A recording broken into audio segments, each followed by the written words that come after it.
Change behavior does. I definitely believe in the power of forgiveness, especially in this world, in this life that we live in. I've learned that it's important for me, not for the other person, but it's for me to grow and continue to grow into the person I need to be in my future and in my ladder. Have you forgiven yourself? I've never really held them account. Like I've never blamed them. Like I learned early on in my sobriety that these were all decisions that I made. 90% of the time when I actually listed down the people that I thought had harmed me are these like really crappy situations that I was in was a lot of my own doing. These are problems that I caused. But we so delusional in drug addiction and alcoholism that we don't see. So yeah, for me to move forward and stay sober, I had to learn to forgive myself.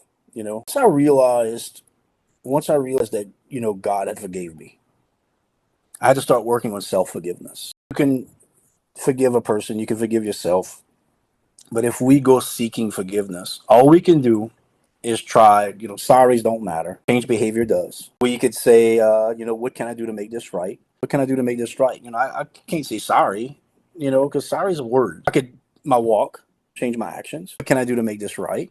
Some people are like, there's nothing you can do to make it right. My side of the street is clean, and that's what's important.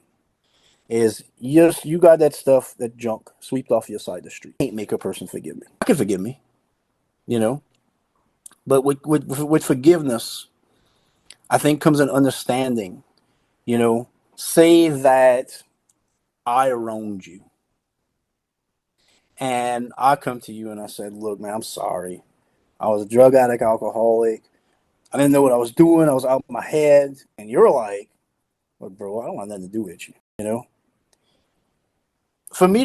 order for me to walk away from that situation, knowing I tried, I have to really understand the pain I caused you. You have to be very aware of that. What can I do to make it right? Well, there's nothing you can do. But man, it's in God's hands after that. We can't change somebody's mind, but we could clean our side of the street, like, hey, I caused you some pain. There were some that I thought would never talk to me again. And all these people wanted to do was see me be better. You think that they'll condemn you, but if they see you doing better, that's all they wanted. I went to some people that are royally over, right? And I was like, look, I'm wrong. I was wrong. And this is what I did. And I live with it every day of my life. I just want to know, what can I do to make it right? Some of their responses were, just keep staying sober.